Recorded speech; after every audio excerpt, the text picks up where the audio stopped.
Yeah, so 23, lost grandpa, coach left to go to Michigan. 24, I lose my best friend and my girlfriend, and now I'm in the Middle East with no one, and that small group, I remember asking, how do you know that this is what you're meant to do? And he goes, well, every single one of us has a gift. Like, to be an Olympian, you have to have it in your blood.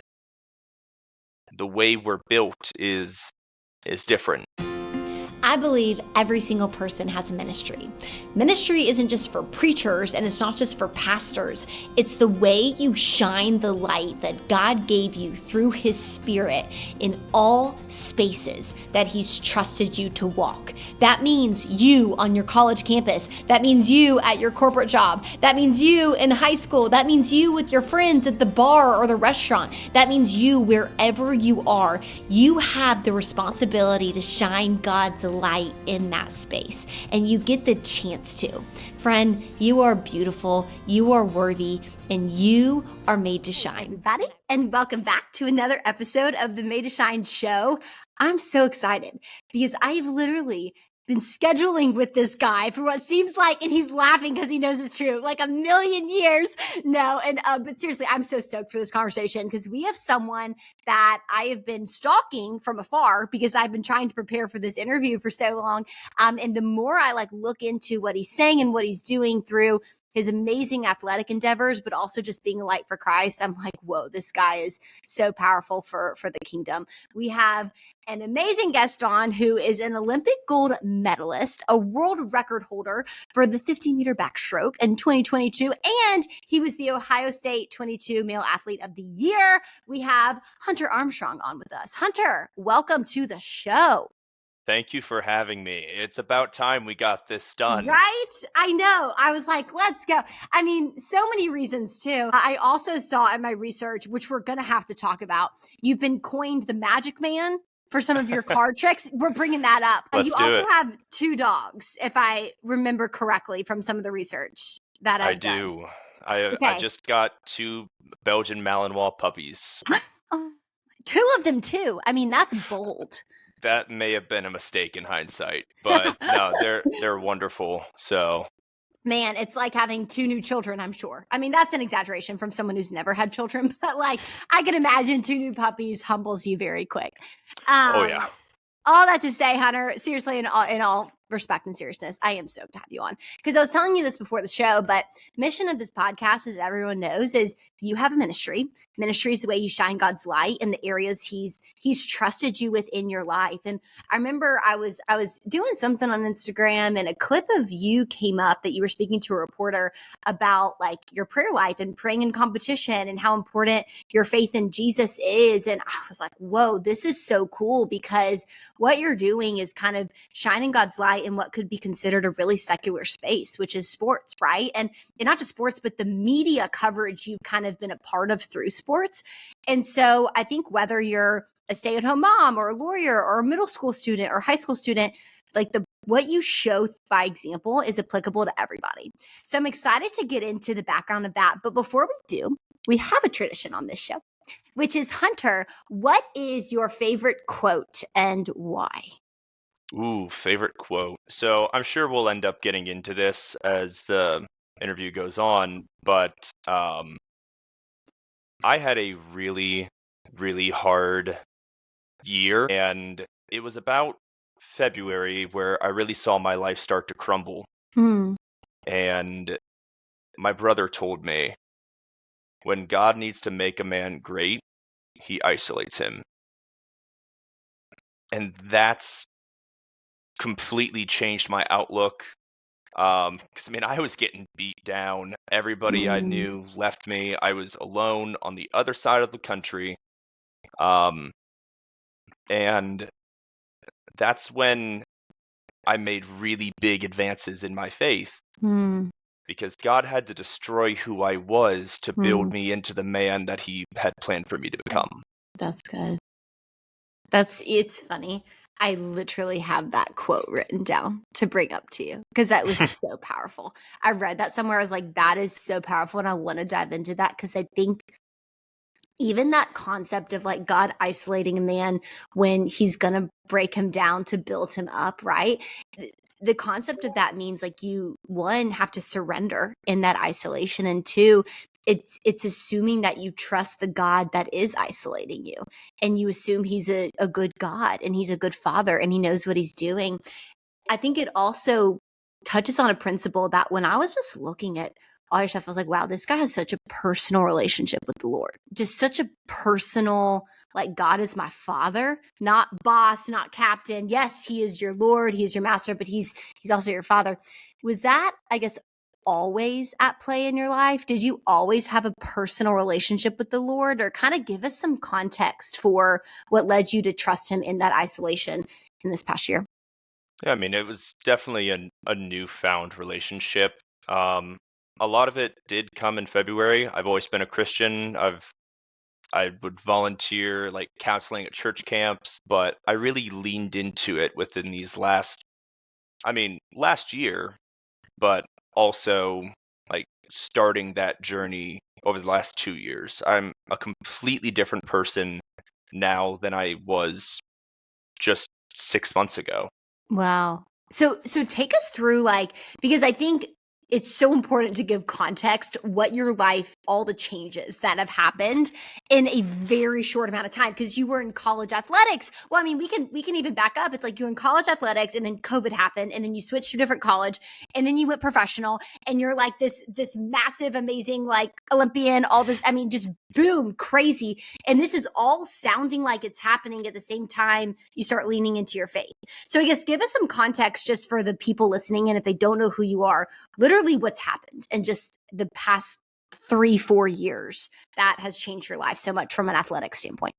Yeah, I mean, I'll go back to high school because Yeah. that all, like, not all of the way back. High school was hard, but my my entire high school career, I was in theater, I was in choir, show choir, football, baseball, track, wrestling, You were like basketball. Troy Bolton of high school. Come My on. You my know, you older watch High brother School started Musical, didn't that. you? I love High School Musical. Let's go. Hey, Breaking free. but my older brother, 4 years older, he got me into theater. Hmm. And he was more the Troy Bolton because he's big basketball dude. Big football dude. Okay. I mean, is built like a brick wall. And he started getting athletes in theater. Like Wow. he He made was it your bona more fide normal. Troy Bolton. Yes. Wow. I just sort of wrote in on it. I'm like, oh yeah, theater's cool. Uh, So but cool. my senior year, I decided to drop everything else, or maybe it was leading into my senior year, and just focus on swimming. Okay. Only two colleges were recruiting me. It was West Virginia and Ohio State.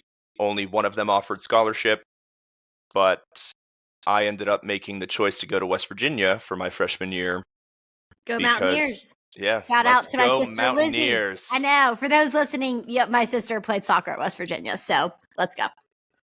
We may have to talk about that for a little bit. We will. What She age? So she was there for 3 years. She's only 11 months younger than me. So she graduated. She graduated 2020 because she went and got her master's and played soccer at Louisiana after 2020. So she was there. I went to a lot of the soccer games. I You would may have Lizzie seen her at Mayfield. some point. You definitely have Lizzie Mayfield. She was center forward.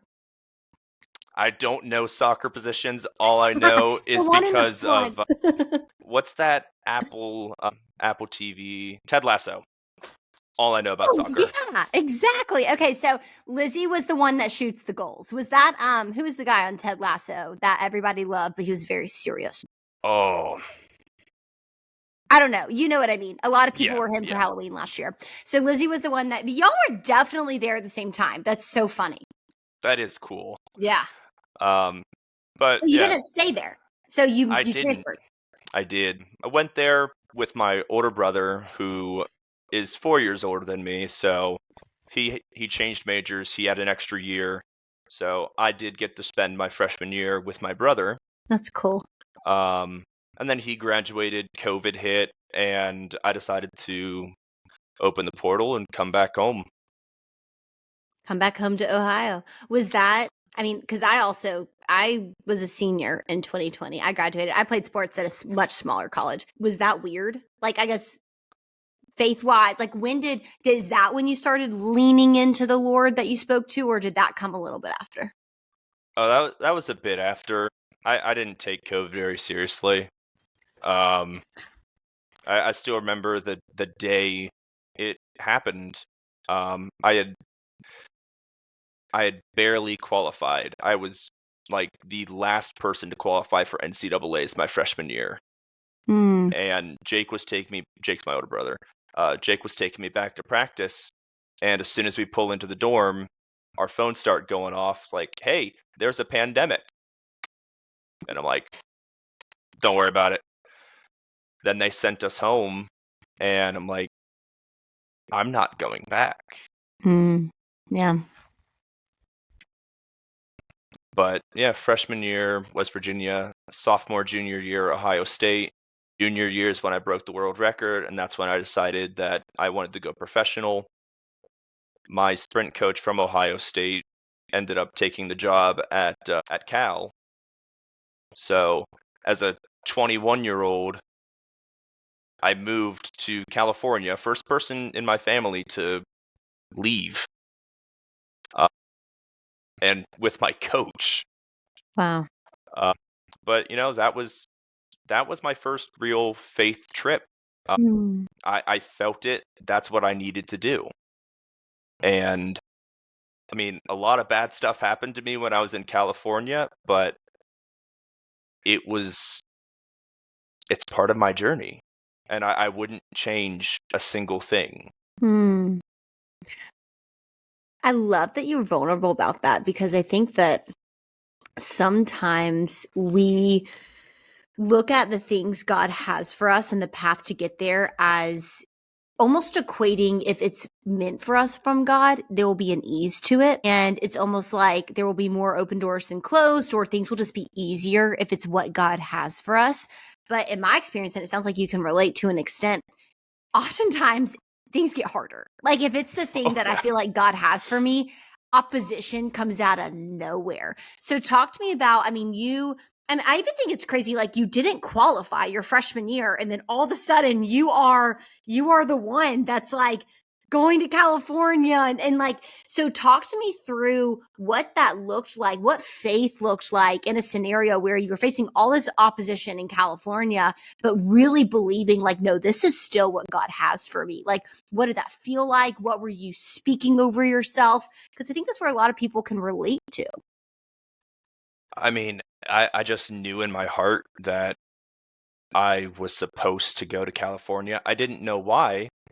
And sort of touching on something I said earlier, I never wanted this. I never expected this. The only thing I've ever wanted since a young age was to be a father. And so I was terrible. I was absolutely terrible at sports growing up. I mean, I was the slowest one on the teams. A lot of the women were faster than me. So Olympian was not my desired job. Yeah. But then everything changed so quickly. And I just I don't know why I got this platform. I don't know why I'm here.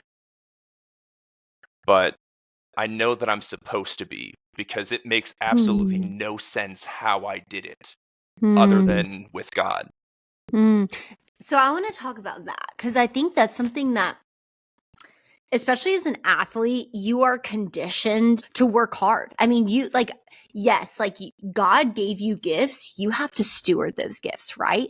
And I think growing up, there's always this interesting dance of the thinking, like, if it's meant to be, it's up to me, versus everything's up to God, which everything is up to God.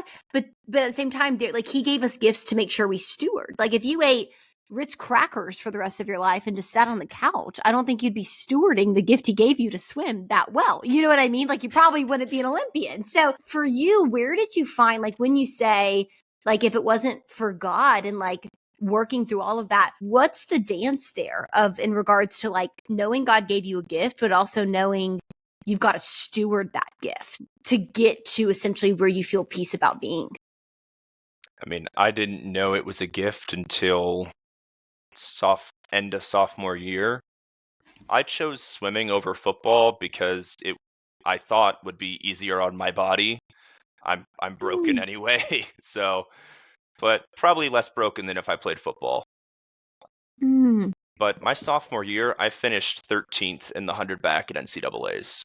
So out of just college kids, I was not even in the top 8, not even in the top 10. And then I missed like 3 weeks of swimming leading up to Olympic trials. Uh, just I was traveling, I did my cousin's wedding, uh, and then come to Olympic trials, I was just happy to be there. I've said it in other interviews, my only goal was to make the national team, which is finishing top 6, because I wanted a cool shirt. We Um, love a good, cool shirt. This yeah, is true. and then I find myself second seed behind a 2-time defending gold medalist and absolute legend in our sport. And I don't know if you've watched that race, but I think, 7th at the Yeah, 50. it was crazy. So, as I said, I don't know why I'm here, but I know I'm supposed to be here. And so I've just sort of followed that. And when it's my time to get out of the sport, I trust that God will let me know. Mm. I love that because I love that. One of the things I wanted to talk to you about was, when you work hard for something, it's so easy to make that thing your identity. And even like it's like we make good things our God, and good things make really bad gods. And Hmm. it's so funny because we have the opportunity to worship the God that gave us that good thing. And instead we start worshiping that thing. I think this is so common in sports. I mean, even it's so many teammates that when we graduated college, it was like, who am I? I'm not a tennis player anymore. I'm not a track runner anymore. What do I offer now? But so many people can relate to that, whether it's you graduated high school and you thought high school was the best it was ever going to get, or you just retired and you were this bad to the bone CEO your whole life. And now no one's taking orders from you. You know what I mean? Like, what do you? And so there was a quote you had that I thought was so good, which is, I don't feel like an Olympian every day, but I am a Christian every single day. So talk to me. You're like, yeah, I said that. Which you did. It I was was so proud good. of that. It was the power of where you put your identity. And so take me, because that's not something I feel like, and maybe you didn't wrestle with this. I guess that's my question for you was, did you ever put your identity in swimming? And then when you started leaning into your faith, it was like, no, my identity's in Christ. Or did you always just only have your identity in Christ? And it wasn't even a struggle with you when you started getting all these accolades with swimming, trying to make sure you didn't put your identity in swimming too? Swimming was never my identity because it was never like it was never my intention. It was never my life. I didn't grow up dreaming of being an Olympian. I seriously only picked this sport because it could get me scholarship. Um, but a lot of my teammates have struggled with that. Mm-hmm. And when we get to Doha, I'll tell you more about that. Um, but I mean, these guys that I'm training with have been training to be Olympians since they were 4 years old. Mm. And so that struggle I absolutely understand. But to me, I don't see myself as an Olympian. Yes, I have a cool tattoo, and I'm extremely blessed to do the things that I'm able to do. But in my everyday life, I'm just the small town corn-fed boy that I always will be. Man, that's cool. I think and what's so cool about that is even especially after, like, it's one thing to say that when it's something you do and I mean, I can't speak for you in this. I've never been an Olympian. Spoiler alert. But when you get all this media coverage, etc., it's almost, I feel like you have to know that even more so because other people start putting that identity on you. It's like other people see you as an Olympic swimmer versus a child of God, and it's like, it's one thing for you to say it in a season where really like everyone around you also sees you as that, as a child of God versus an Olympic swimmer. It's another thing to say it when a lot of people who are non-believers or the media coverage and the news outlets, like they see you as that versus a child of God. But that's what I love. Like you always say that in interviews, and like it's almost like you start there and then go down, because when you start with who you are and who God is, everything else falls into place. It's like Matthew, seek first the kingdom, all else will follow. So I guess going back to California, a lot of hard things were happening. I guess continue the story, so to speak, of kind of what happened from there and then how your faith was progressing too alongside this. Yeah, so a lot of the development came around the February of 23 time. When I moved to California, my coach promised me that we were going to be there for 2 years to train together until after the Paris Games. The first year was tough because I'm away from home. I don't really know the team. And it was a tough balance because there was a pro team, like Ryan Murphy, me, Abby Weitzel, uh, and then there was the collegiate team. And so I can't hang out with the college kids because I'm not in college. Yeah. And the pro team all have wife and husbands, and Which like, is also hard because you're also the age of like someone that could still around, like your age parallels more of the college kids, if I'm not mistaken. So that's hard too, because it's like, where do I fit? It sounds like. yeah, it was challenging that first year. Um, but I mean, I made some amazing friends. Ended up having my first serious relationship. Met a really awesome dude. Not the relationship dude. That was a chick. Great Um, clarification. yeah. So he was a triathlete for Speedo, and our coach was a Speedo coach. Mm-hmm. So they sent him down to train at Cal. His name's Ado. Love that man to death. He is also a really big he played a really big role in my faith, and so did David Marsh, who is that Speedo coach. Hmm. So as all of this stuff was happening, I was surrounded by people Wow. who were there to support me. Hmm. But come close to February, I don't know the exact month, but February 23. yes, 22 was. I moved in August 5th, 2022. So I only had a bit there. Yeah. Right before Worlds, Ado had to go back because triathlon works different than swimming for their qualifications. So they have to train at their home base. Interesting. Same with like synchronized swimming or artistic swimming. Okay.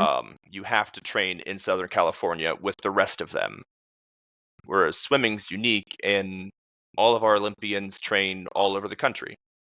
We Because don't I guess have it's, a base. yeah. Interesting. Okay, I didn't know that. But he left to go back to Florida, and then come February, well, not move, traveled out to Doha in the Middle East for long course worlds. And I got broken up with over text. Um, And that is really where everything changed. hmm. Because I remember I was laying in the hotel bed, and Carson Foster texted me, and he's like, "Hey, our pastor's coming, and we're going to run a small group. I want to see you there." Hmm. And I'm like, I really just want to be alone right now. Like, I just want to bed rot. And it was placed on my heart to just go. Wow. And I did, and it was incredible. And that's where it all started. Because around this same time, my brother and his now wife were doing can't find the word, where you don't eat. A fast. Thank you. They were doing a fast, and they were telling me how much closer they felt to God doing this. And so I'm sitting here depressed. My teammates are finding comfort in God. My brother's finding comfort in God. And I'm like, all right, I cannot do this alone. Everything that I had was taken from me. And that was the first step. God will get his way. So, unfortunately, sometimes it takes a lot of pain, but it's easier to just give it to him, because he may put you in a place where you have no other choice than to do it. That is so good. You said like that's where it all started. I think what's so cool, I'm a big words girl. I love definitions. I like fixate on them. And I like in the Bible, like looking up the Hebrew and the Greek, because I'm like, what did this actually mean back then? And a word recently that's really struck me is the word faith, and the difference between faith and belief, because I think we use them interchangeably, but they actually mean two very different things when you look them in the Hebrew. Belief is you know something to be true. But faith is you know something to be true so much so it influences your actions, the way you live your life. And so the whole premise is like, you can have belief in God, but not faith. You can have belief in God, but it doesn't influence the way you live your life. And I think what's so cool about your story, Hunter, is you mentioned like this is where all that started. But to me, it's like, it sounds like this is just where all that continued, right? Because like you had faith to go to California. You had faith to go to that small group that night when you did not feel like it. Like, it's like, even when you didn't feel like it, this faith, this belief, it influenced the way you live out your life. And that's what's so cool. And I'm also like super into fasting. I had a guy not too long ago on who's like a fasting expert. But it is so cool. It's like when you rid yourself of distraction, a distraction being food, or maybe distraction being busyness. I mean, good Lord, I could preach about how much we idolize just our busy schedules to make us feel like important people. When you fast from that, you really do get face to face with like the fact that all you need is the Lord and how dependent we are on him. And it's that posture of surrender. And I think what's so cool is from the outside looking in, and I think you said this before we hopped on when we were talking a little bit about mental health. From the outside looking in, your life you're in an awesome spot. I mean, you're competing at one of the highest levels. You are what other people would deem to just be a success. Like you're the elite of the elite. You're on track for so much, and yet you felt so broken and you felt so alone.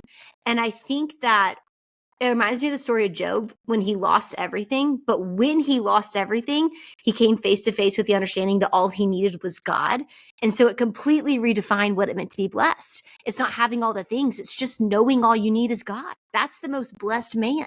And so I just think that's such a cool part of your story, that you were like blessed enough to have this moment and this recognition. Almost it was like God preparing you for all of this other stuff to come. It's like preparing your heart. So talk to me through that. So like you're in this moment, you kind of have this moment where in your mind you say, it's where this all began. What was your heart? What did that transformation process look like in your heart to really understand all I need is God?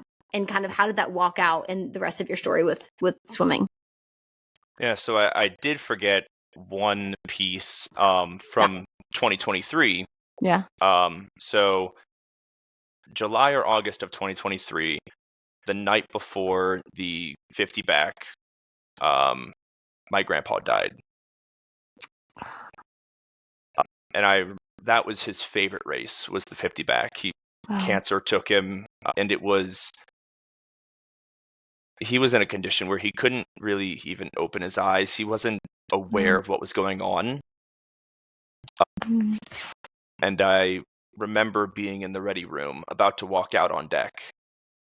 And mind you, this is before that turning point in my life. Yeah.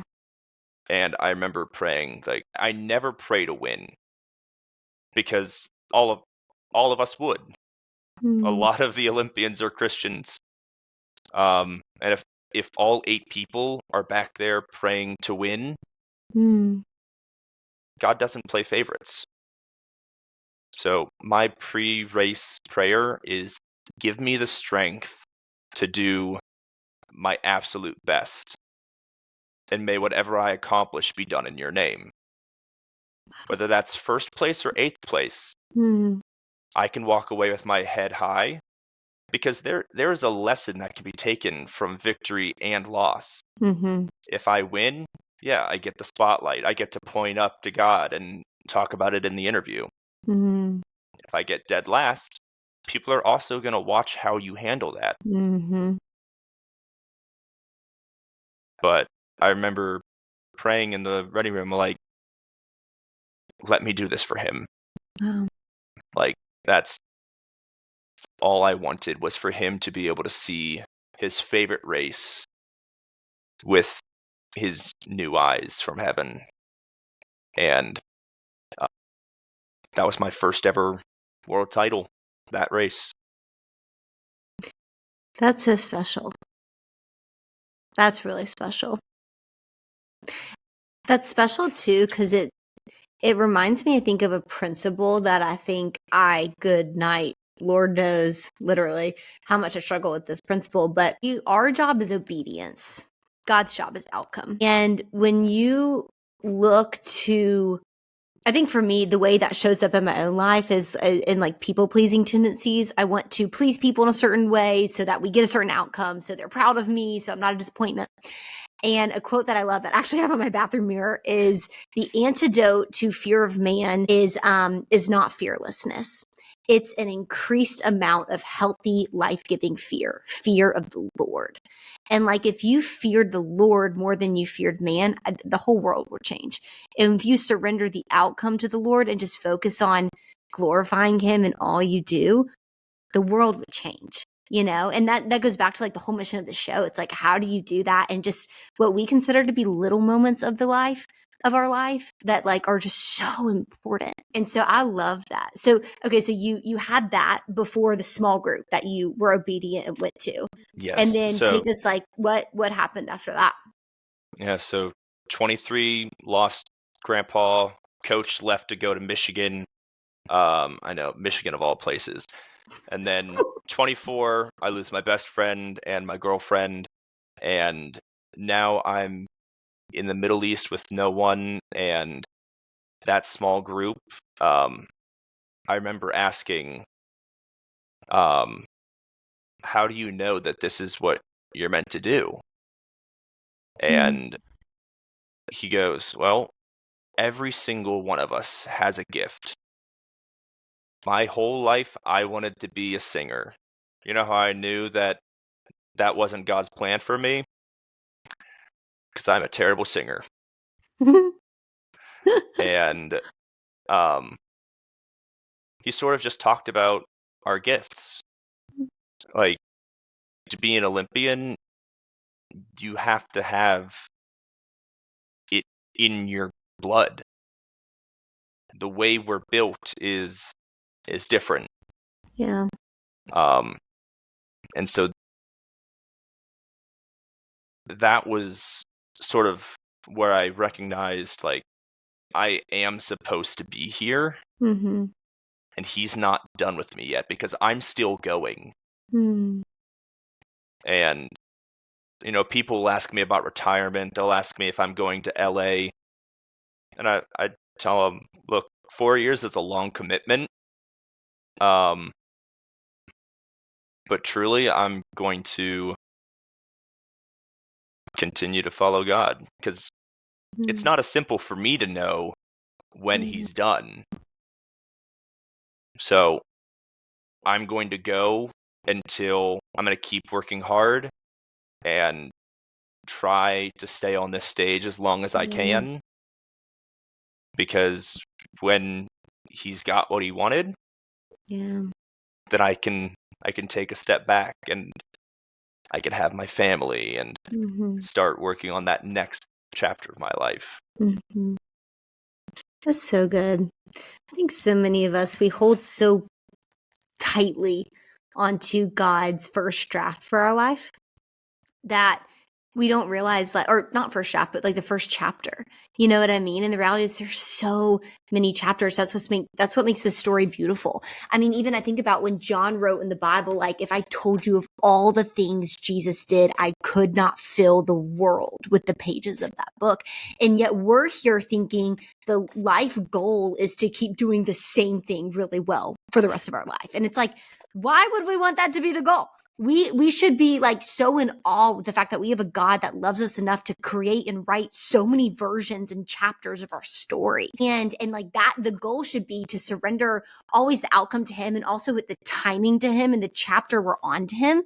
I even think in my own life, what's so crazy is, when I was in college, like being a college athlete, I'm not an Olympian. I never went pro. I never had that dream. So looking back, was it a failure that I was a college athlete? Like, what was the point of that time? No, because it taught me discipline. It taught me how to love something so much and work hard for it and lose really well. And guess what? That served me really well for this podcast and what I do and my books and handling rejection and handling criticism. It's like, and even for you, I mean, in your life, what you're doing now, the fruit you're receiving from it is just such a first chapter. You have no idea what God's setting you up for in the future, whether it's to be the father of a family, or I don't know, maybe you're going to write a book, or maybe you're going to be a world traveler, or I don't even know, be an amazing coach. No idea. But like the things you're learning now, the tools that God's putting in your tool belt go way beyond Olympic medalist, and I just think that's so cool to think about. Something that also struck me, because we're coming up on time here. I feel like I could talk to you forever. I just realized, like, wow, we're buzzing through this. You are truly so well spoken, but also boldly spoken about your faith. And I think it's one thing to believe in the Lord. And you even said so many Olympians are Christians. And I'm like, really? They never talk about it, but you do. And so for you, was that like when you spoke with Fox Digital News, was it hard to speak about Christ, to be so boldly spoken about it? Or was that something you had pre-decided, like, hey, Lord, like the glory is yours. I'm not just going to know that in my heart. I'm going to speak about it when people ask me. Because I think people get so in their head nowadays with media and am I allowed to say this? Or you know what I mean? So like, what did that kind of look like for you? And what does that look like for you? I mean, I'll talk about him in every opportunity I get. Now, obviously, there is an audience, so like I talk to schools a lot, and just with the way the United States is, they've kicked God out of schools, Yeah. and so with that being said, I talk to mostly Catholic schools. Mm-hmm. So I know my audience, and I sort of base it around that. Mm-hmm. So if I'm talking to a Catholic school, I can go into much more detail about it, Mm-hmm. but I will never ignore him. Yeah. So if I'm talking to a public school, I'm still going to bring it up, Yeah. but it's not my job to turn every speaking activity into a preach, Mm-hmm. because like I don't know, because there could be somebody in that school that needs to hear it. Mm-hmm. And so I'll never leave it out, and I always, like, anybody listening, um my Instagram DMs are open. I try my Yeah. best to respond to everybody. Yeah. So if you have questions or you just want to talk and test me and see if I will respond, I will. But Yeah. I learned quickly that every person you come across in life was there for a reason. Mm. And for the longest time, I thought it was that I was supposed to help them. Um, and I don't know how much time we actually have. So I'm going to try to say this quickly. In middle school, I had a close friend. Well, no, it might have been late middle school or early high school. I had a close friend commit suicide, Hmm. and I sat there and cried and just wondered, why did God put him in my life Hmm. if I wasn't supposed to help him? Hmm.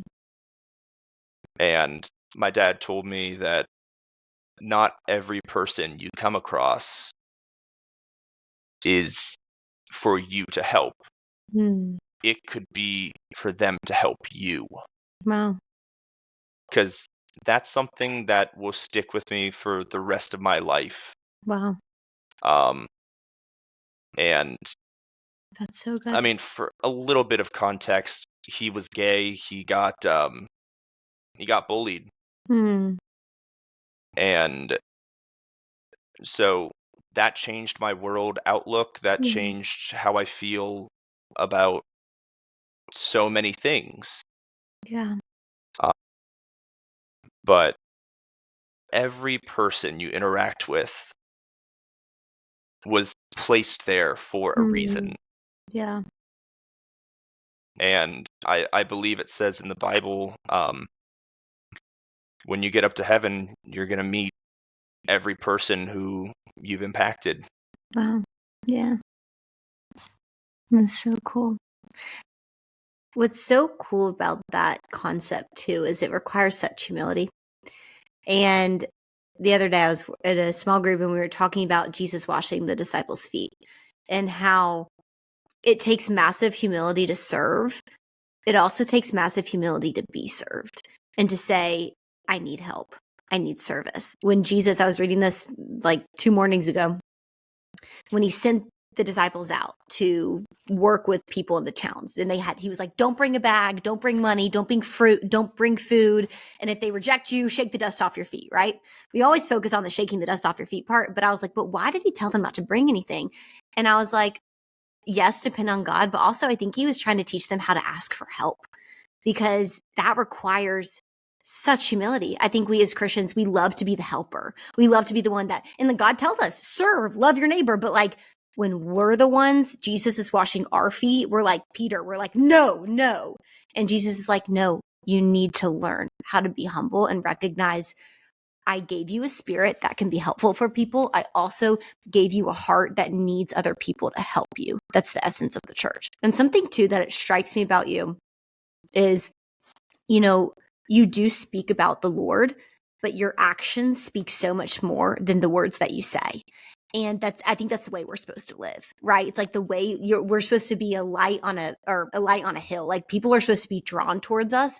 I think we have it reversed sometimes in culture. We think we have to preach at people instead of letting the way we live our life draw people in and then having the conversation. And from there, like even I always say the best ministry I've ever done was in a sales corporate job where in a sales environment, it's very toxic. There's a lot of harsh deadlines and irritated people. And I just ministered to people in that cafeteria who didn't know the Lord, but like they were so confused by me and like why I was happy. And I just was like, that was the best ministry I've ever done. I wasn't even talking about Jesus. I was talking about, they were confused why I was so happy. And I had a chance to talk about the God that I knew because I first drew them to me.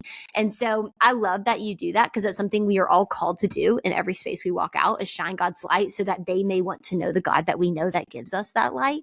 And Hunter, you do that so beautifully. We have like 5 minutes left. We've got to talk about card tricks, man. Like I wanted to say time for that. So what is it? What is that? Let's just wrap. Like what you're also known as this card trick. When did you start? What does that look like? Do you still do them? We've got to end with that.